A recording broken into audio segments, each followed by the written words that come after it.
Good morning, everyone. If you've joined through the WebEx, if you can remember to mute your microphones if you're not speaking, that would be great. If you're in the room, if you could remember to keep your mics off unless you're speaking, that would be great. Doing a story. Okay, well, go ahead. There's a guy from the New York Times doing a story about government funding for yeshivas, Yes. and he's asking us about yeshivas who receive Food. He's not asking about the BJE thing. He's just looking to see. Hey, Deb. I don't think it's about food program. This would be Anne Marie. Deb, Commissioner, if you're both there, you're not on mute. What's her name? What's her name? Maureen. Yep, they're working on Right. this with me. Right. But So it's not the BJE thing. he's not asking us about Actually, it.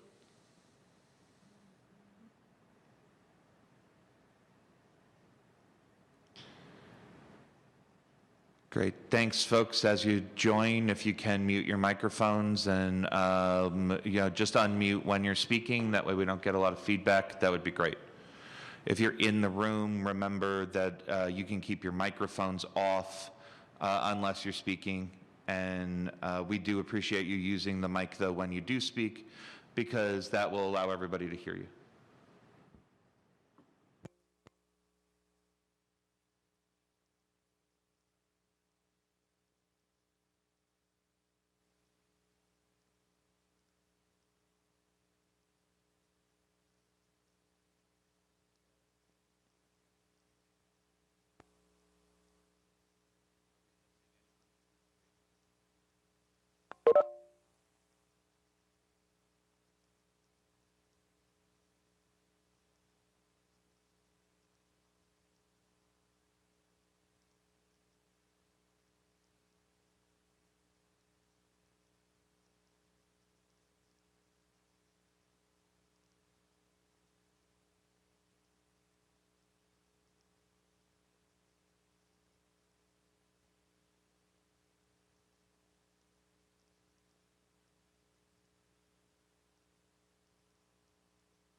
Okay, good morning, everyone. Thank you for joining us for this last Procurement Council meeting of the calendar year 2020.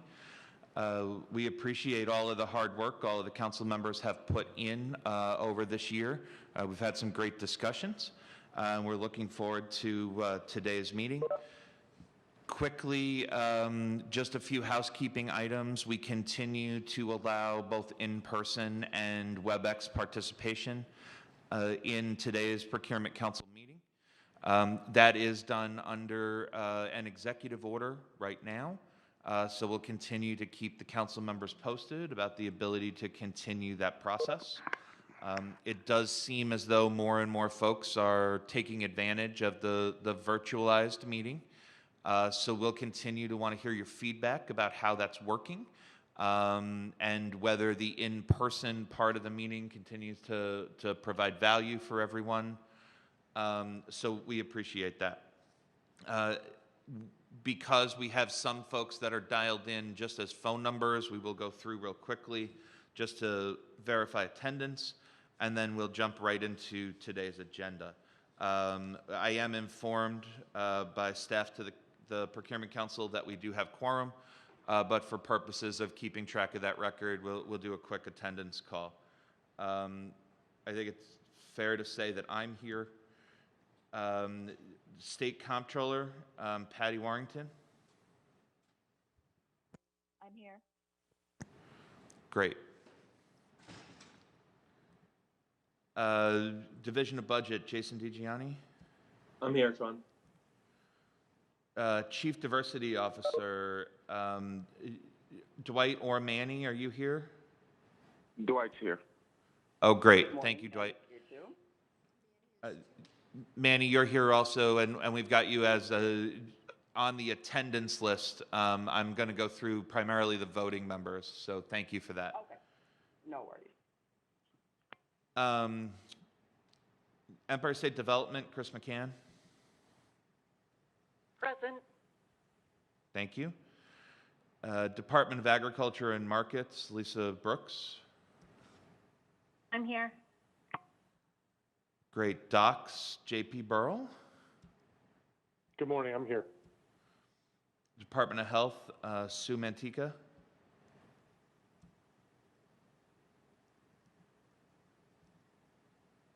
Okay, we'll come back. ITS, Dennis Quinn. Great. OMH, Dan Clark. Yep, I'm here. Great. Sorry, I made an assumption. Do you prefer Daniel or Dan? Dan's fine, thanks. Great, thank you. Lisa Davis, OPWDD.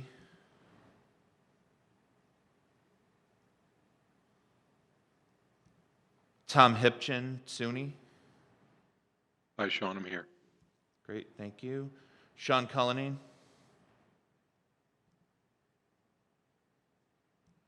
Kara Wallace. I'm here. Great, thank you. Winnie Schiff. Okay. Jackie Brilling. Great. John Evers, also here in the room.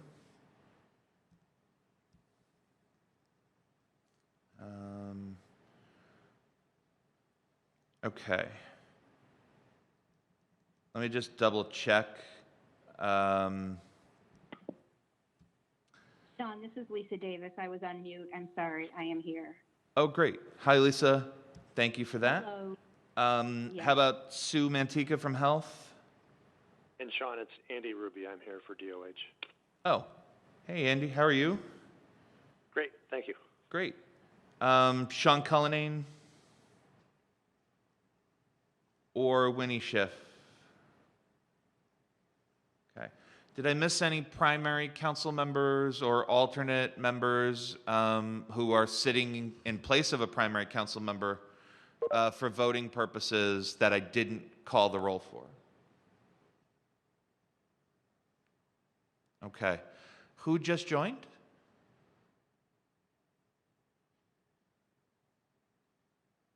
Possibly just someone observing. Okay. So Sean. based on the roll call, Sean, this is I Tom. count 14. Sean, Yes. this is Tom. I think Sean just joined us. Sean Oh. Cullen. Sean Cullinane, are you there? Sean, Oh, I'm here. Hi, Sean. Can you hear me? Great. Thank you. So with Sean, I count 15. Is that consistent with Steph? Okay, great. Thank you, everybody, for that process. We appreciate it. Again, we're still fine-tuning our processes as we go, but we appreciate you being present for the role.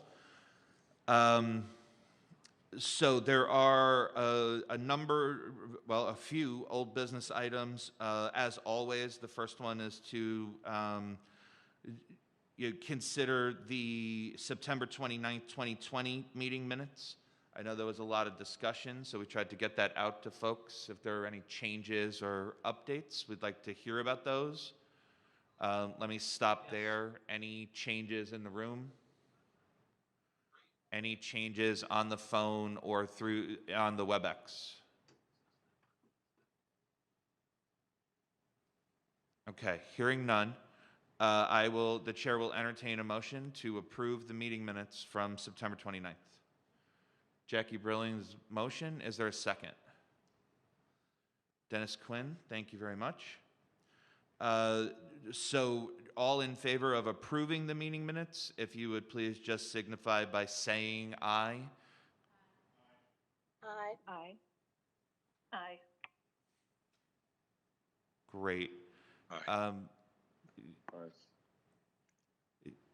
I think even if folks are muted, yep. So we will mark you as an abstention, John. Before we do that, are there any opposed to approving the meeting minutes? Okay, hearing none. John, I know you'd like to be marked as an abstention for the meeting minutes. Are there any other abstentions to the meeting minutes from the last meeting? Okay. Hearing none, the minutes for the September 29th meeting are approved. On the rules work group, the only update we have to share is that we continue to work on, having taken everybody's comments, we continue to have put all of those into a document, going through them. We will beg some patience from the council on that. The good news is it does seem as though even in the absence of those, we are making good progress during the meetings. But we'll beg some patience from the council because we are still working on that in addition to the various other responsibilities of staff to the Procurement Council right now. So we appreciate that. As always, we like to talk about different things that are relevant to public procurement at this meeting. One of the challenges often both for vendors and for agencies is navigating the workers' compensation and disability requirements section. We are fortunate enough to be joined by Walter Peretti today, who is from the Workers' Compensation Board. Dan, is Walt available? He is. Okay, so Walt, if you're going to do the presentation through the WebEx, if you're ready to do that, we're happy to turn that presentation over to you.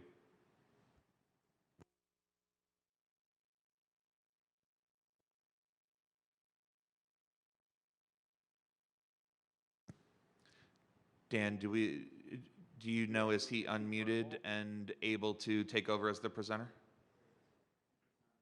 He did. Okay. Walt, if you're ready. Okay. Good morning, and thank you for having me today.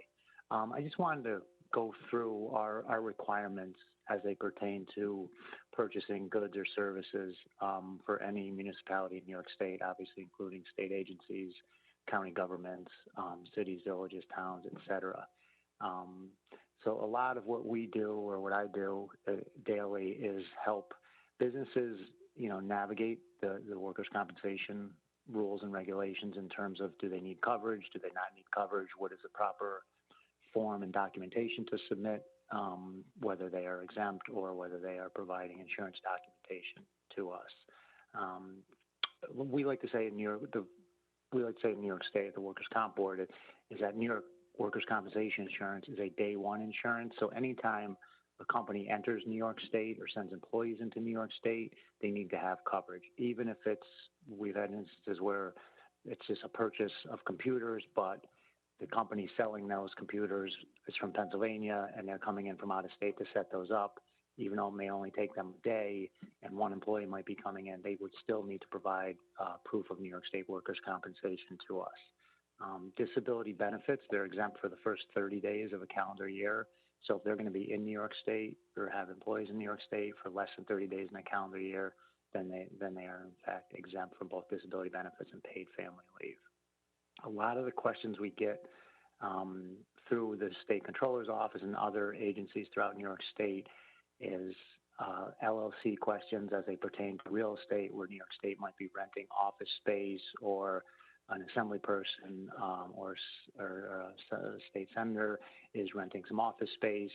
The realty company they're dealing with is an LLC. They don't have any employees. However, they subcontract for services as it pertains to the building. There might be a building manager or a natural management company. They might have a contractor that plows the snow, cleans the building, etc. In that instance, even though they are subcontracting services, they need to provide workers' compensation in their own name and FEIN number. This is a big sticking point for a lot of landlords because if they weren't renting to a state or government entity, they would not be required to have it. But in order for us as New York State to protect ourselves from any claims, we, as a rule, make them provide proof of workers' comp in their own name and FEIN number. Because there is case law under the workers' compensation law where subcontractors have been held in to be deemed the actual employer of the entity they're performing services for. So even though they might be, subcontracted as a building manager, workers' comp law has found from time to time where there is an actual employer-employee relationship. And so that's why, as one protection for New York State, is we make those entities provide proof of workers' compensation insurance. As far as disability goes, again, if they're subcontracting, they are exempt from coverage. But if they have direct employees, they would need that coverage if those employees were going to be working for more than 30 days in a calendar year. And we don't differentiate. A lot of times we'll get the question, well, I pay him, I pay he or her on a 1099. Obviously, that's more of like a tax issue. And we don't view how the person is paid, whether they're paid, they get a W-2, a regular paycheck, or they get paid 1099, Schedule C, or they're paid cash under the table or what have you. If they're performing services on behalf of that entity, they're deemed to be an employee of that entity for workers' compensation purposes. Obviously, we're not talking about tax or any other differences along there. But for workers' compensation purposes, they would be considered to be quote unquote an employee of that entity they're actually performing services for. I would like to open it up to any questions or concerns anybody has. Walt, also, while you're answering questions, if you might move a little closer to the mic, that would be great. Okay. I have one question, and that is, so if folks aren't required to have workers' comp, do they have to file the waiver? Yes, they have to file, and that's a good question. They have to file what's known as a CE 200, it's a certificate of attestation for exemption. It's an online form. They go right to the Business Express website. They fill it out. They're emailed the link of the actual form. They print that and find it and sign it and date it, and then hand it into the government entity that they're contracting with. And it's basically them attesting to the fact that they are exempt. So it's a legal affidavit, and they're picking a list of reasons why they may or may not be exempt. One kind of snafu with that is a lot of times people from time to time will say, well, I have the exemption, I must be exempt. Well, yeah, it's a computer application. So, obviously if you put in the correct information, if you check the box that says you're exempt, it's going to spit you out a form. There's nobody, sitting on the other end, asking follow-up questions. So we do get time to time where, OSC or, the assembly main office will call and be like, well, they have somebody that cleans the building, but they checked, they had no subcontractors. So we have to tell them that, they are not in fact eligible to provide the exemption. Does that answer your question? It does for me. Why don't I open it up to anybody else on the Procurement Council who might have questions? Do any agencies have questions? And then we'll open it up to folks that interact with vendors also to see if there's any recurring questions on these two subjects. How about we try agencies first? Are there any agencies that have any confusion about what they need to ask for?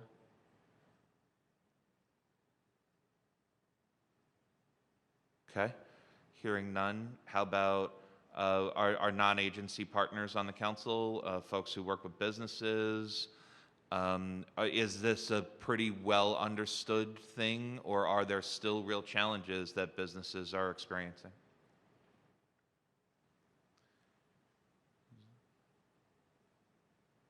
Okay. Walt, if people have questions, Jackie, did you have a question?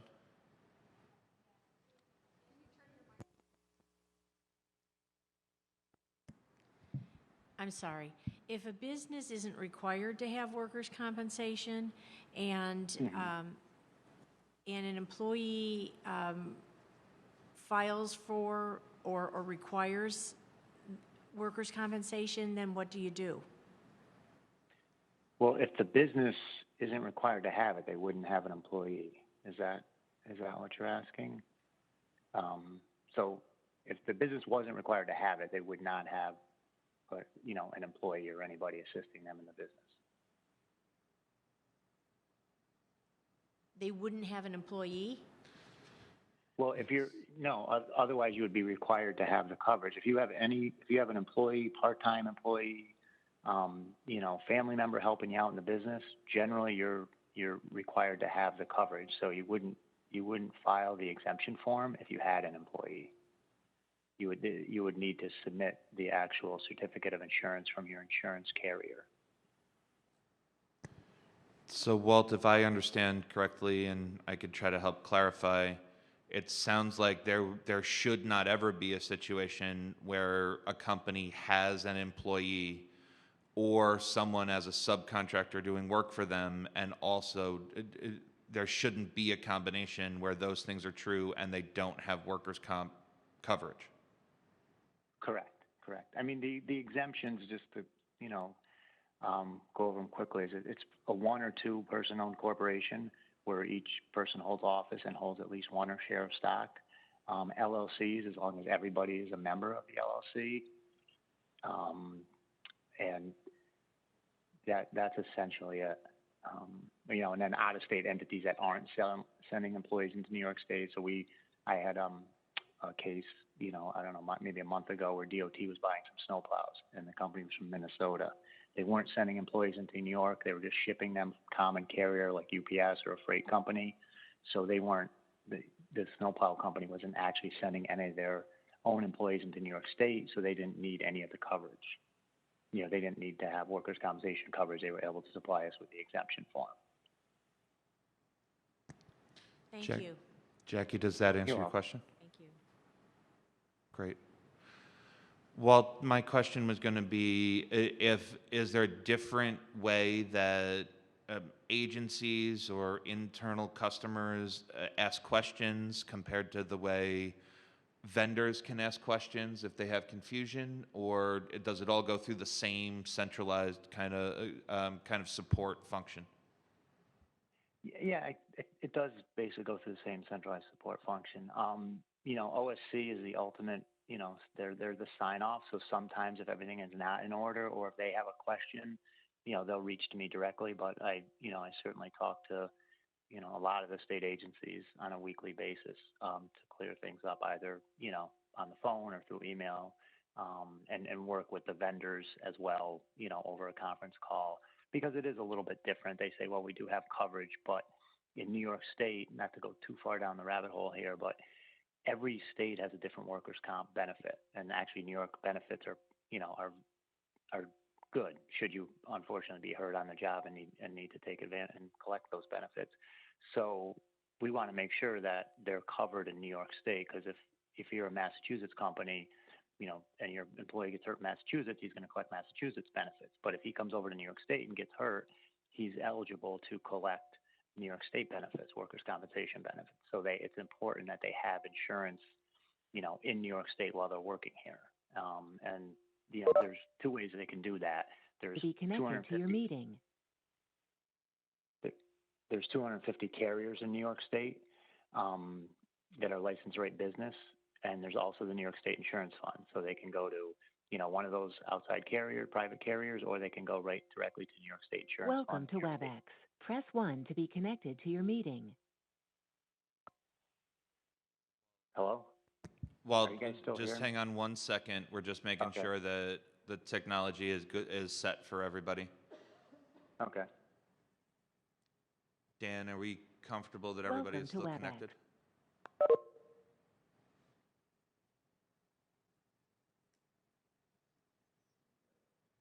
Okay. Well, we're sorry. Why don't you continue with what you were saying? Okay. So we have about 250 licensed workers' compensation insurance carriers in New York. So they can go to any one of those private carriers, Travelers, Liberty Mutual, State Farm, et cetera. Or there's a New York State Insurance Fund, which is a quasi-state agency. All they do is sell workers' compensation insurance and disability benefits insurance. They have to give you a policy. So sometimes these smaller contractors that might be coming in from Connecticut or neighboring states have trouble getting coverage through a private carrier, but they can go to the New York State Insurance Fund and get the coverage. They have to give them, a policy. Great. Any other questions from council members? Okay. Walt, the last question I would ask you is just if you could give us an idea, what would you say is the number one thing that vendors are confused about when they come to you about either workers' comp or disability? The number one thing is their differentiation between, what is an employee and what is a subcontractor. And if it's an out-of-state entity, it can be confusing because they obviously need to have New York benefits, New York coverage in place. So they might say, well, I have coverage in Texas where my business is based in, I don't need coverage. So that can sometimes be, kind of a hurdle and just an opportunity for us to educate them, on why they need that coverage. Great. Any other questions? Yeah, this is Kari. And again, so for 1099 workers, the subcontract, they would have to carry the state's insurance if that's part of their workforce. Correct. If they have 1099 employees, they would need to have New York State, not the individual employee, but the employer, as we would consider that person hiring those 1099 employees, the employer. They would need to have coverage in their own name and FEIN number. Okay.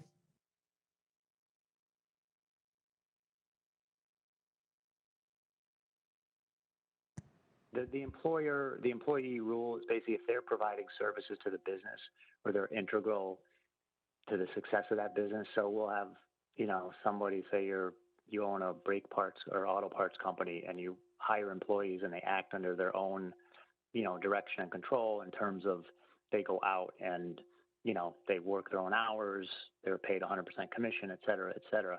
They're still integral to the success of the business. So you would still need to cover that person. I mean, I don't know if anybody's been following it, but that's the big thing that's going on with Uber and Lyft. Are they in fact employees, or are they, in this new gig economy, are they independent contractors?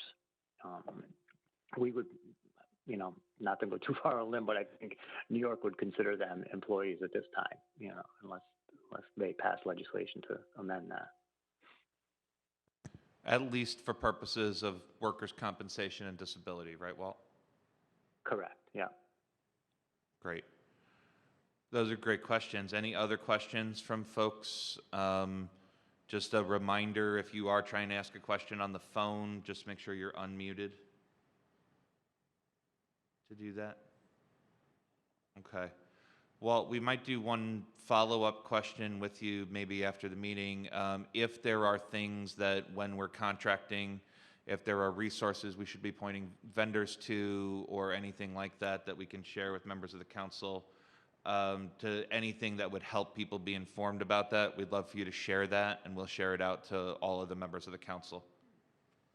Okay, yeah, I can get you some documentation, and if anybody has any questions, I'm always available via phone or email.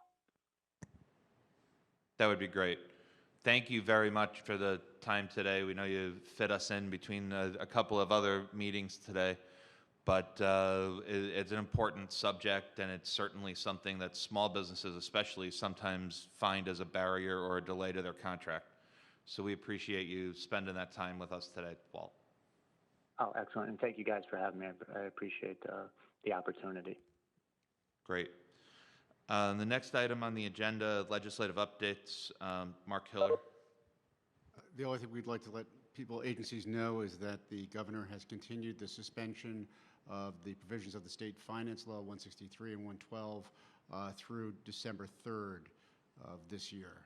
He just did that the other day. So again, we would recommend if you have issues to consult with your agency counsel on the effect of the suspension of those rules. And Mark, it's that extension that we're conducting this meeting under also, right? Correct. That's with the suspension of the public officers law, the open meetings law, yeah. Great. So just as a reminder, as we do go into next year's schedule, it will be, so far it'll be meeting by meeting when we do the quorum call, where we're determining what our eligibility to continue to do this in part virtually will be.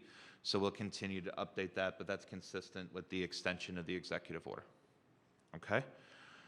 On reporting, Sean Hume, are you available to provide the standing reports? Yes, I am. Great. Okay, in regards to the preferred source commodity applications for new offerings approved under OGS Standing Authority, as of November 4th, 2020, OGS has not approved any items under its standing authority since the last report given on September 29th, 2020. And in regards to the NYS report of mail fulfillment, on October 30th, 2020, the Procurement Council received NYS's report on mail fulfillment. This document has been posted to the Procurement Council website. Great. Since the document has been distributed, we usually pause here for an opportunity if any council members have any questions about that mail fulfillment document. I'll ask in the room. Jackie? And Jackie, if you have a question for NYSID, we're going to invite them to respond. Okay? I do have a question for NYSID. On the 2 contracts, I'm wondering if these contracts will impact the employees that were laid off and if any of the employees will be rehired.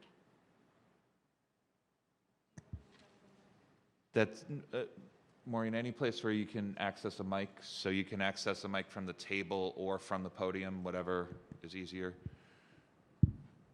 Although we'll remind you, you're not a voting member of the council, even though you're at the table. Thank you. So to answer that question, it's unclear at this time, so we're just starting both of these contracts, and the printing portion of them is very small. So as you can see, I think it's $100,000 on one. Right. And it is on the Oasis contract, that's a total value of $720. So it's not clear to me yet. What I will do is speak with the Center for Disability Services and get an answer on that and send it to Sean so it can be distributed to the council. I would assume on the Department of Labor one, if this becomes permanent, it's just a temporary, it's a 6-month contract. If it becomes a more permanent vehicle, then perhaps yes. But I'll get an answer from them directly. Thank you. Thank you, Jackie. Thank you, Maureen. Are there any other questions in relation to the mail fulfillment document that was submitted by NYSID? Seeing none in the room, I'll give everybody another minute on the phone. Is there any other questions?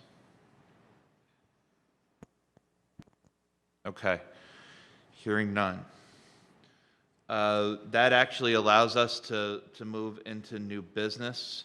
We're not sure that there's too much difference between new business and open council discussion, so we'll call for both of them at the same time.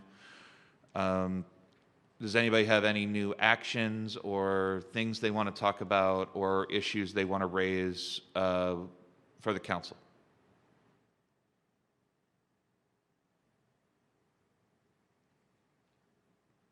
Okay.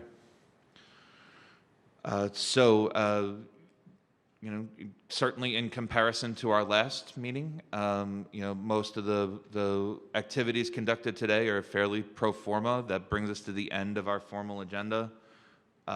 We do want to call everyone's attention to the meeting dates and the alternate dates for next year. Certainly if you have topics that you would like to have presented on procurement-based topics that you think would be appropriate for a 10 or 15-minute presentation to the council. If you have questions or things you'd like to see presented on, we would like to know about that. If you have topics or business that you think should be brought before the council, please let us know. But those are the 4 meetings and alternate dates going forward. I'll do one last call for anyone either in the room or on the phone who'd like to raise any issues or make any comments. Sean? Yes. Just a question. I know the procurement guidelines were last updated in 2014. I just wondered, before I got on the council, maybe that's been a topic of discussion about revisiting those? Has there been any discussion on that? Yes. So there was a full work group that got together on that. There was an awful lot of feedback that came in. There was a lot of material that was provided, and what my staff is doing right now is trying to figure out what of it is policy and what of it is education.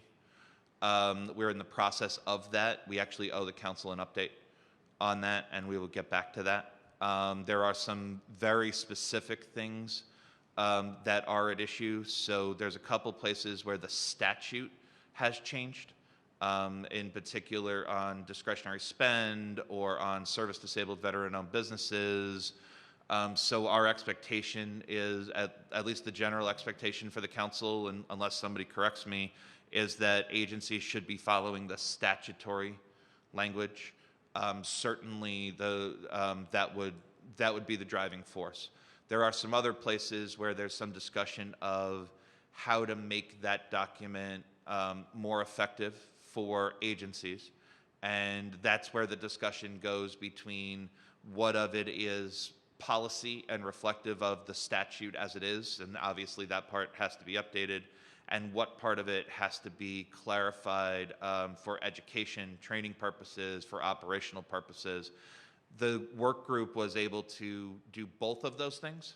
So my team is just sorting through that material. I think, again, the apology we would make to the group is certainly, as everybody knows, as everybody else on the council has been, we have been fairly engaged in COVID response.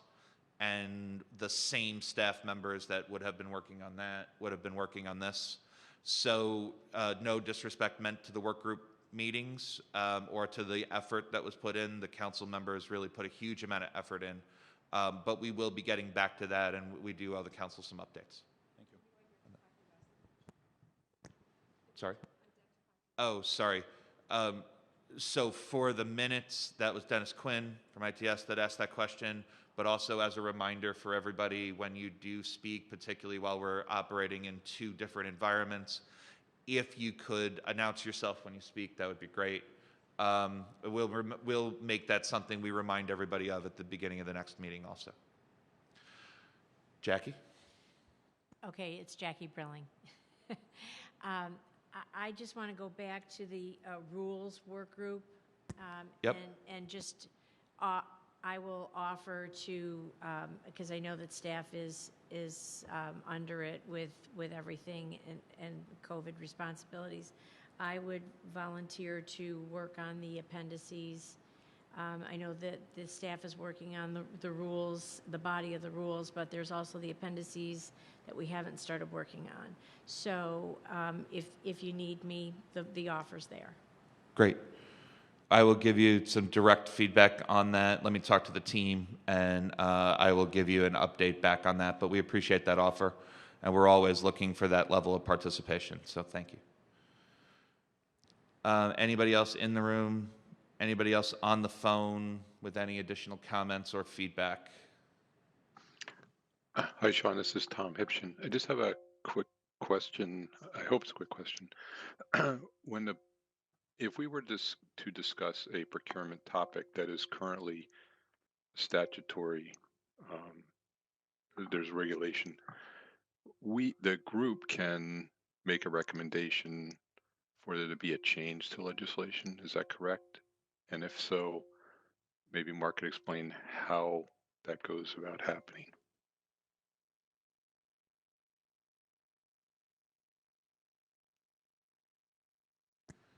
Hang on, Tom. I'm checking with Mark to make sure I'm giving you a complete answer.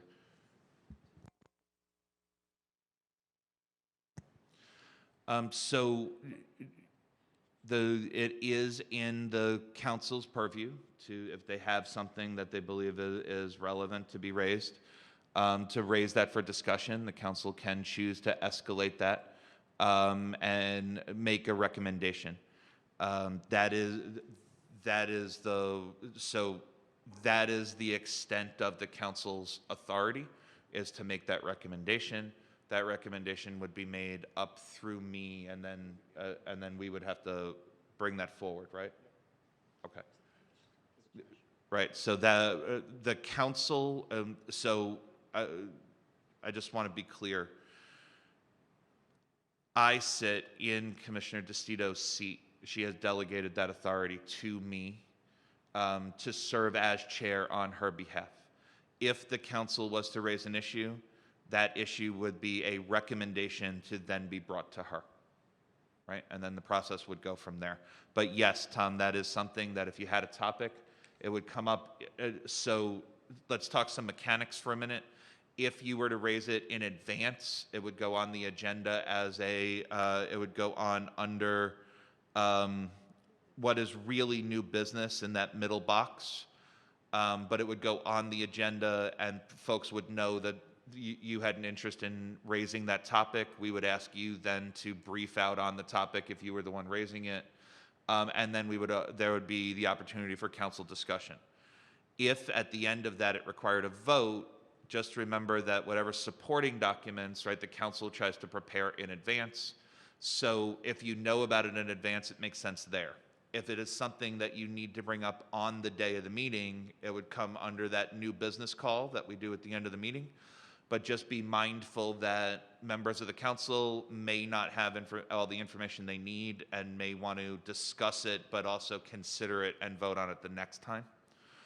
So if you do have a subject like that, it is better if you can bring it up in advance so that we can add it to the agenda. But there is nothing that prohibits you from bringing that topic up as new business. Understood. Yeah, I wouldn't just throw it out there. I would want to make sure I provide information and context for everyone to have an informed discussion. But I'm not ready to offer it yet right now. I just want to make sure that I knew that this was a path to go. Yeah, council has a number of opportunities to discuss those. So that serves as a great reminder. So thank you, Tom. Right, and again, if folks have ideas or things they want to talk about and they want to raise those or kick them around with me, you're welcome to do that. I'm happy to be that sounding board if you have interest in that. Thank you, Tom. Any other comments from on the phone? Okay. Hearing none, the chair will entertain a motion to adjourn. I'll make Is a this motion time? to adjourn. Oh. So how about we let somebody on the phone do it? Tom, I heard you, so we'll have you motion. And John, do you want a second, or Dennis, either one? Okay, we have a motion and a second. All in favor of adjourning, please say aye. Aye. Okay. Aye. Aye. Aye. All opposed? Are there any abstentions to adjournment? Okay. On behalf of OGS and the Procurement Council and the Commissioner, we hope that you continue to have a very safe and productive fall. We know many of you will be coming into holiday seasons, and we won't see you until after those. So we hope you have as safe and happy as experiences as you can for all of those. We appreciate everybody respecting the social distancing and rules that we've put in place for the Procurement Council. And we are very much looking forward to your participation in 2021. So this meeting is adjourned. Thank you very much. And we look forward to seeing you next year. Bye-bye. Thank you.